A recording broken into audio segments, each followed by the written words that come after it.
TV next मराठीच्या straight drive या कार्यक्रमामध्ये तुम्हा सगळ्यांचं पुन्हा एकदा स्वागत.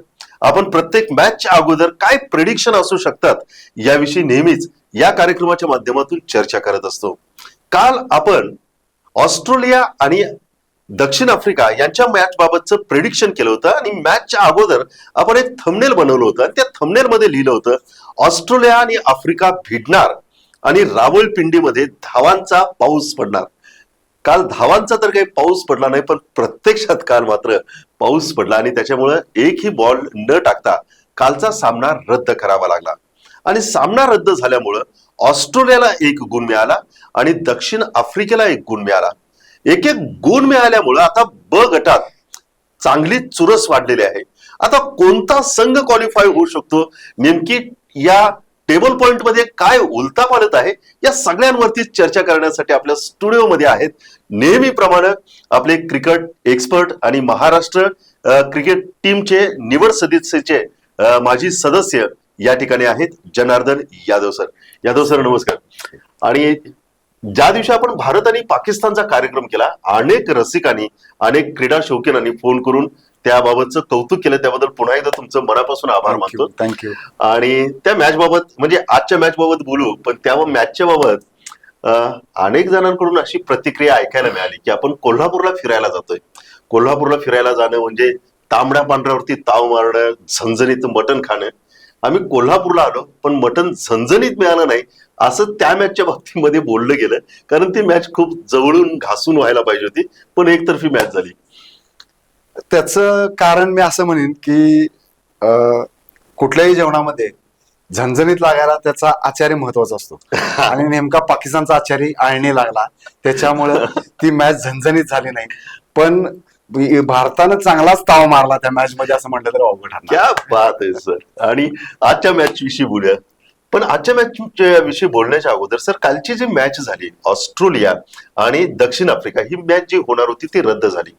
आता सध्याचं त्या ठिकाणचं टेबल पॉइंट काय आहेत, म्हणजे 1 नंबरला कोण आहेत, 2 नंबरला कोण आहेत आणि उर्वरित संघाचे किती किती मॅचेस अजून शिल्लक आहेत? त्याच्यात आता अशी परिस्थिती आहे की ट्रिकी पोझिशन आहे आता सगळी त्या ग्रुपमध्ये. इच अँड एव्हरी मॅच आपण ज्याला म्हणू ते इम्पॉर्टंट झालेले आहे. आता त्यामध्ये सध्याच्या परिस्थितीमध्ये साऊथ आफ्रिका ह्या 2 मॅच नंतर 3 पॉइंट सहित टॉपला आहे. ऑस्ट्रेलिया 3 पॉइंट सहित 2 मॅच नंतर 2 नंबरला आहे. म्हणजे साऊथ आफ्रिका आणि ऑस्ट्रेलिया हे 3 पॉइंट आहेत 2 मॅच मध्ये आणि ते 1 आणि 2 नंबरला आहेत. वेरज इंग्लंड आणि अफगाणिस्तान हे 2 टीम्स 1 मॅच नंतर 3 आणि 4 नंबरला आता सध्या राहिलेले आहेत. त्यांचे पॉइंट्स नाही आहेत, ते 0 वरती, पण त्यांच्या 2-2 मॅच राहिलेले आहेत. हा, आणि ऑस्ट्रेलिया आणि दक्षिण आफ्रिकेचे 1-1 मॅच राहिले. म्हणजे हे सगळं अशी परिस्थिती झाली कालच्या मॅच मुळे. अशी परिस्थिती आहे की कालची मॅच जी झाली त्याच्याबद्दल 1-2 लाईन मला गुणगुणायला आवडतील की ती मॅच नंतर आफ्रिका आणि ऑस्ट्रेलियावाले असे म्हणले असतील की ये क्या हुआ, कैसे हुआ, कब हुआ, क्यों हुआ, असं झालंय असं मला म्हणावं लागेल. तर कदाचित इंग्लंड आणि आज होणारी अफगाणिस्तान यांची मॅच जी आहे त्या मॅच कडे सगळ्यांचंच लक्ष लागलेलं आहे आणि तेही म्हणत असतील कदाचित दोन्ही मॅच मध्ये दोघेही हारलेले आहेत. हारकर जितने वाले को बाजीगर कहते, त्याच्यामुळे त्यांच्यासाठी सुद्धा आता हे सगळाच गेम ओपन झालेला आहे. कशा पद्धतीचे हे टाइम टेबल्स म्हणजे गुणफलक असू शकतात, कशा पद्धतीनं कोण मॅच जिंकल्यानंतर कोणाला आतमध्ये एंट्री होऊ शकते? आजची मॅच फार इम्पॉर्टंट आहे, कारण आजच्या मॅच वरती कोण रेस मध्ये राहणार आणि कोण आउट ऑफ रेस जाणार आहे हे आज त्या बाजून कळणार आहे. कारण इंग्लंड आणि अफगाणिस्तान हे दोन्ही खाली असणारे संघ आहेत, ज्याच्यामध्ये आज जो जिंकेल तो रेसमध्ये राहील. कारण जो आज हरणार आहे तो 0 वरच राहणार आहे आणि त्याची शेवटची एकच मॅच राहणार आहे. तो फक्त इतर जणांचं गणित बिघडवू शकतो. म्हणजे समजा इंग्लंड आणि अफगाणिस्तानमध्ये जो हारेल तो लास्ट नंबरला राहील, पण त्याची राहिलेली जी शेवटची मॅच आहे ती मॅच त्या टीमसाठी, समोरच्या टीमसाठी अडचणीची करू शकतो. कारण ह्यांना काय देणं घेणं नसणार आहे, कारण हे बाहेर गेले नसणार आहे, त्यामुळे ते फ्री खेळणार, पण समोरच्या टीमला अडचणीत आणण्याचं काम करू शकतात. असा हा ग्रुप सगळा आता सध्या निर्माण झालेला आहे. जो जिंकेल तो त्या रेसमध्ये येणार आहे शेवटची मॅच सुद्धा जिंकायला त्याला चान्स असणार आहे आणि तो त्याच्या समोरच्या टीमचं आव्हान संपुष्टात आणू शकतो. अशी ही सगळी परिस्थिती आहे आता. आणि सगळ्यात महत्वाचं म्हणजे सर, दक्षिण आफ्रिकेची मॅच ही इंग्लंड बरोबर आहे, म्हणजे तितका एक तुल्यबल संघाबरोबर आहे. आणि बऱ्याचदा आतापर्यंत तर इतिहास सांगतोय की एक नाही, मोठमोठ्या मॅचेस मध्ये नेहमीच दक्षिण आफ्रिकेनं कच खाल्लेलं आहे. त्याच्यामुळे जर ऐन वेळेस इंग्लंडनं जर काही करायचं ठरवलं तर कदाचित दबावामध्ये सुद्धा दक्षिण आफ्रिके जे आता टॉपला आहे त्याच्यावरती अनेक परिणाम होऊ शकतात. नक्कीच, कारण इंग्लंडनं जर आज मॅच जिंकली असं धरू आपण, तर त्यांनाही ती शेवटची मॅच जिंकावी लागेल सेमीफायनलला जाण्यासाठी. आणि जसं आफ्रिकेचं रेकॉर्ड आपण नेहमी बघत आलेलो आहे की त्यांना चोकर्स म्हणतात. बरोबर. क्रुशियल मोमेंटला वर्ल्ड कपची फायनल पण आपण बघितली, T20ची जिंकलेली मॅच तेच हारलेत. म्हणजे इंडियानं काय केलं की चांगले कॅचेस आणि चांगल्या ठिकाणी बॉलिंग टाकायचं काम केलं, पण त्यांना सरळ खेळायची गरज असताना चोकर्स नावाप्रमाणे ते खेळले आणि वर्ल्ड कप हातातून गेला. बरं. तसं ह्या क्रुशियल पॉइंटला सुद्धा होऊ शकतं त्यांच्याकडून, कारण ते थोडेसे अंडर प्रेशर जातात. त्यांचं रेकॉर्ड आहे, तसा इतिहास आहे, हे काहीही होऊ शकतं. म्हणून आजची मॅच फार इम्पॉर्टंट आहे. बरोबर. आणि ज्या संघाला अगोदर लिंबू म्हटलं होतं त्या लिंबू संघानं म्हणजे अगोदर म्हटलं होतं, आता मात्र खूप परिपक्व रीतीने खेळतोय अफगाणिस्तान. पण त्यांच्यात ही ताकद आहे की एखादी मॅच जरी त्यांनी जिंकली तर सगळं गणित या ब गटातलं ते बदलू शकतात. त्या टीमला आपण कमी तर लेखून चालणार नाही. बरोबर. कारण अलीकडे आपण त्यांना बघत आलेलो आहे, चांगल्या पद्धतीचं क्रिकेट ते खेळत आलेले आहेत. भल्या भल्या लोकांना त्यांनी घाम फुटलेला आहे. आपल्याला एक लक्षात घ्यायला पाहिजे की ही टीम जेव्हा फर्स्ट 8 मध्ये येते चॅम्पियन्स ट्रॉफीसाठी, म्हणजे त्यांच्याकडे काहीतरी आहे. बरोबर. ते प्रूव्ह करून आलेले आहेत. बरोबर. ते 8 मध्ये येणं ही फार महत्वाचं असतं. बरोबर. कारण फर्स्ट 8 ह्या क्वालिफाय होत असतात. श्रीलंकेची टीम असेल, वेस्ट इंडिजची टीम असेल, या क्वालिफाय झालेल्या नाहीत वर्षानुवर्षे क्रिकेट खेळलेल्या टीम्स. त्याच्या अगोदर ती अफगाणिस्तान जेव्हा क्वालिफाय होतं, म्हणजे काहीतरी क्रेडिट आहे आणि क्रेडिटेबल टीम आहे ती. नक्कीच त्यांनी रिझल्ट पण याच्यापूर्वी चांगले चांगले दिलेले आहेत. भल्या भल्या लोकांना पाणी पाजलेलं आहे. त्यांच्याकडे ती क्षमता आहे, ते नक्की काहीतरी करू शकतील. सर, आत्ताच्या घडीला जरी आपण असं म्हटलं की ऑस्ट्रेलिया आणि दक्षिण आफ्रिका या कदाचित वरच्या 2 टॉप टीम आहे अशाच राहतील, तर ऑस्ट्रेलियामधील आता सध्याच्या घडीला कुणी अधिक मेहनत करण्याची गरज आहे? त्यांचं जर फलंदाजी बघितली, स्टीव्ह स्मिथचं आपण एक नाही थोडंसं बघतोय, थोडंसं form out of the form तो झालेला आहे. कशा पद्धतीने बघताय तुम्ही ऑस्ट्रेलियाच्या ह्याच्यात? त्यांच्यामध्ये स्टीव्ह स्मिथ तर फार महत्वाचा राहणारच आहे. जसं आपल्याकडे विराट कोहली आहे किंवा विलियमसन आहे न्यूझीलंडमध्ये, असे जे बॅट्समन असतात हे कॅरी करून घेऊन जाणारे बॅट्समन असतात. त्यांना त्या सगळ्या ओव्हर्स खेळायचे असतात आणि ते इनिंग बिल्ड करायची असते इतर जणांच्या बरोबर. म्हणजे नॅचरल स्ट्रोक मेकिंग प्लेयर्स असतात, हे आपापलं काम करत असतात. त्याप्रमाणे स्मिथला किंवा लाबुशानेला, ह्या दोघांना ते शीट अँकर रोल प्ले करावा लागेल. आणि मग त्याच्याबरोबर असणारी ट्रॅव्हिस हेड हा फार महत्वाचा त्यातला फॅक्टर आहे, की फॅक्टर आहे. कारण तो जोरात सुरुवात करून देतो आणि तो एकदा लागला की तो वन मॅन शो होतो. ट्रॅव्हिस हेड महत्वाचा आहे. त्याचबरोबर खाली मग त्यांच्याकडे भरपूर असे बॅट्समॅन आहेत, जसे अलेक्स कॅरी आहे, परवाचा मॅक्सवेल आहे, मॅक्सवेल फिनिशरच आहे. पण जोश इंग्लिश आणि अलेक्स कॅरीनं परवा रन्स करून मॅच जिंकून दिली असल्या कारणाने त्यांचाही हाय ऑन कॉन्फिडन्स असणार आहे. या सगळ्या लोकांना बॅटिंग मध्ये करावं लागणार आहे. कारण इंग्लंड ऑस्ट्रेलियाची जी बॉलिंग अटॅक आहे ती ऍडम झंपा किंवा या ठराविक बॉलर लोकांच्यावरतीच अवलंबून राहणार आहे. पण ऑस्ट्रेलियाची टीम जरी कोणी नवीन प्लेअर आला तर कायम चॅलेंजिंग असते. सर, खरं म्हणजे माझ्याकडून तुम्हाला साखर द्यायची विसरलो, कारण त्या दिवशी आपण याच विषयावरती बोलत होतो की विराट सध्या आउट ऑफ फॉर्म चाललेला आहे. सर, विराटचं काय होईल? त्यावेळेस तुम्ही म्हणाला होता सर की हे मोठे प्लेयर्स हे मोठ्या ऑपॉर्च्युनिटीची वाट बघतात, आणि त्यावेळेस तुम्ही असं म्हटलं होतं की आज विराटचं शतक बघायला मिळेल. त्यावेळेस खरं म्हणजे आम्हाला वाटलं नव्हतं की विराट पुन्हा फॉर्म मधील, पण ज्या पद्धतीनं तो नजाकतीनं त्या दिवशी खेळला, हॅट्स ऑफ आहे विराटला. थँक्यू. विराट हा प्लेअर असा आहे, आपण जे ह्याच्यातून थोडंसं आपण बाजूला होतोय, पण ती मॅच आपल्या ह्याच्यातून जात नाही, झ्यानमधून जात नाही. इंडिया पाकिस्तान आहे शेवटी. पण विराटचा 100 त्या दिवशी येणं फार महत्वाचं होतं आपल्या इंडियासाठी आणि इथून पुढच्या त्या प्रवासासाठी आपल्या चॅम्पियन्स ट्रॉफीच्या. तसं घडलं आणि आपण म्हणल्याप्रमाणे ऐतिहासिक चौकामध्ये लोक 9:30लाच पोहोचली त्या दिवशी. सर, दक्षिण आफ्रिकेविषयी काय, जसं आपण ऑस्ट्रेलियाविषयी बोललो तसं दक्षिण आफ्रिकेच्या बाबतीमध्ये काय? दक्षिण आफ्रिकेची टीम बॅलन्स्ड आहे. त्यांच्याकडे असणारा बॉलिंग अटॅक, फास्ट बॉलर्समध्ये रबाड आहे, एनगिडी आहे, असे काही त्यांच्याकडे बॉलर्स आहेत. त्याचबरोबर स्पिन अटॅक सुद्धा केशव महाराज सारखा बॉलर असेल असे त्यांच्याकडे चांगले चांगले बॉलर्स सुद्धा आहेत. आणि बॅटिंग लाईनअप तर आपण बरोबर. वरून खाली आपण जर बघत आलो तर सगळे चांगले बॅट्समॅन. ॲडम मार्क्रम असेल, अजून क्लासन खेळत नाही, क्लासन खेळत हेनरी नाही. क्लासन अजून बाहेर आहे. असे त्यांच्याकडे बॅट्समन सुद्धा आहेत. रिकल्टन परवा फॉर्म मध्ये त्यांनी रन्स केल्या. कित्येक असे त्यांचे चांगले प्लेयर्स आहेत जे स्वतःला प्रूव्ह करत आलेले आहेत आणि त्यांनी आता सिमेंट करायला चालू केलेलं आहे त्यांच्या टीम मध्ये त्यांच्या जागा. त्यामुळे ती टीम अगदी पॉवरफुल आहे. आपण जोकर्स त्यांना म्हणतो, पण चांगलं क्रिकेट खेळायला आहेत बोथ बॅटिंग आणि बॉलिंग मध्ये. तेही सुद्धा स्ट्रॉंग टीम राहणार आहे. कदाचित यावेळेसचा चोकरचा शिक्का सुद्धा ते पुसू शकतील असं वाटतंय, कारण डस्टर त्यांनी घेऊन गेले असतील बॅगेतून कदाचित ते पुसायसाठी. तर आपण घेऊया काही क्षणांची विश्रांती. आपण पाहतो की या गुण मालिकेमध्ये किंवा हे जे पॉइंट्स टेबल आहे त्याच्यामध्ये कशा पद्धतीची गणितं राहू शकतात. आणि आत्ताच्या घडीला तर आपण असं म्हणतो की ऑस्ट्रेलिया आणि दक्षिण आफ्रिका हे टॉपला आहेत. त्याच्यामुळे त्यांची स्ट्रॉंग पॉइंट काय आहेत याच्याविषयी जाणून घेतलं. पण कुठेही जाऊ नका, कारण थोड्याच वेळात आजची अतिशय महत्वाची मॅच चालू होते आणि ती म्हणजे इंग्लंड आणि अफगाणिस्तान यांच्यामध्ये. आणि आज आपलं लक्ष थोड्याच वेळात चालू होणाऱ्या इंग्लंड आणि अफगाणिस्तान याकडे लागून राहिलेलं आहे. एका बाजूला दीर्घकाळ ज्यांनी क्रिकेटची ओळख जगताला करून दिले ती इंग्लंड संघ एका बाजूला आहेत आणि नुकतंच आता पाळण्यातून बाहेर येऊन पावलं टाकायला सुरुवात केलेलं अफगाणिस्तान त्यांच्या समोर आहे. या दोघांच्या मध्ये आज नेमका कुणाचा खेळ बहरणार आणि कोण कुणाला मात देणार आणि ब या गटामध्ये किंवा बी या ह्याच्यामध्ये कशा पद्धतीनं गणित राहणार हे आपण पाहणार आहोत. सर, आज इंग्लंडची मॅच होते आणि अफगाणिस्तानची मॅच होते, काय सांगाल? जो जितावी सिकंदर होणार आहे आजच्या मॅच मध्ये. यस, कारण मगाशी म्हटल्याप्रमाणे जी टीम जिंकेल तीच टीम रेसमध्ये राहणार आहे. हारणारा फक्त समोरच्या राहिलेल्या मॅच मध्ये समोरच्या टीमचं गणित बिघडवू शकतो. पण जिंकणं हे आज दोन्ही टीमला फार महत्वाचं आहे.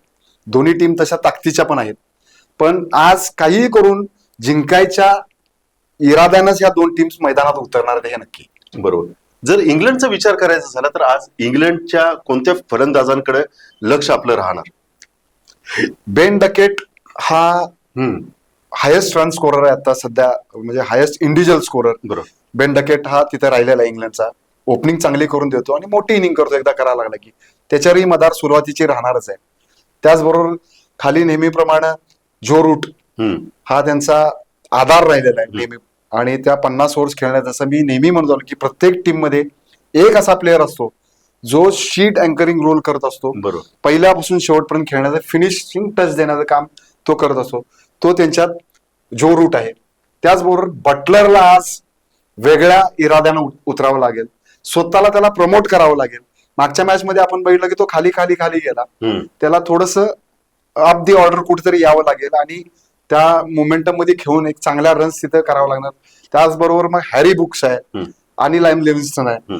ही सगळे प्लेयर्स लोकांना बॅटिंग मध्ये चांगल्या पद्धतीचा परफॉर्मन्स तिथे देणं गरजेचं आहे. ते करतील. यामध्ये एक जरी बॅट्समन चांगला 100 करून गेला तर 300 प्लस 350च्या आसपास जात आहे आपण बघितलेलं आहे.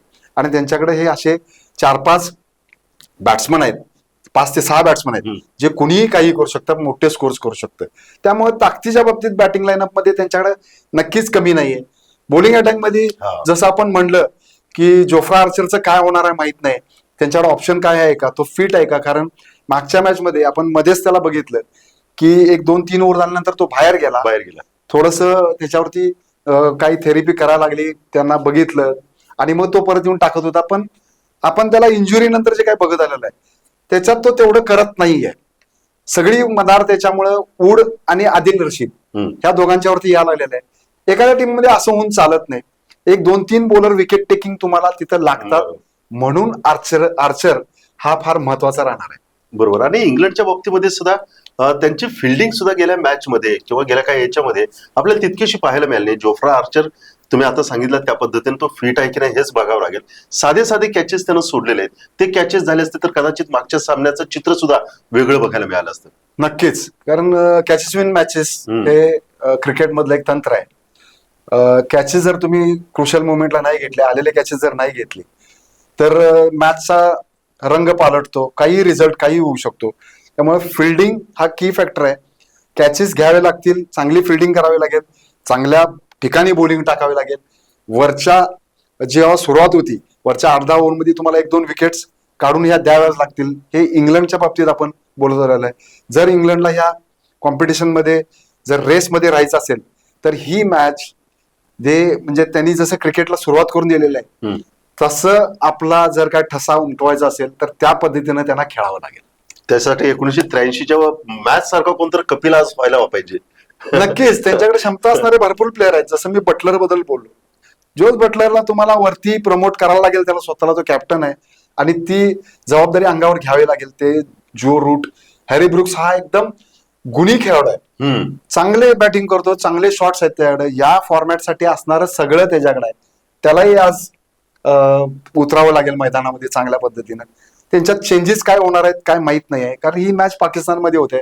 पाकिस्तानच्या ज्या सगळ्या विकेट्स आपण बघत आलेल्या आहेत हाय स्कोरिंग विकेट्स राहतात.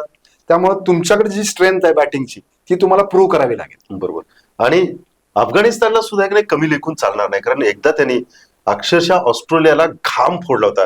जर त्यावेळेस मॅक्सवेल उभा राहिला नसता तर कदाचित ऑस्ट्रेलियाला हरवणारा संघ हा अफगाणिस्तान त्यावेळेस हेडिंग मध्ये आला असता. परंतु दुर्दैवानं, म्हणजे अफगाणिस्तानच्या दुर्दैवानं त्यावेळेस एक नाही अफगाणिस्तान नाही मॅक्सवेलची विकेट घेऊ शकले. आज कसं बघताय?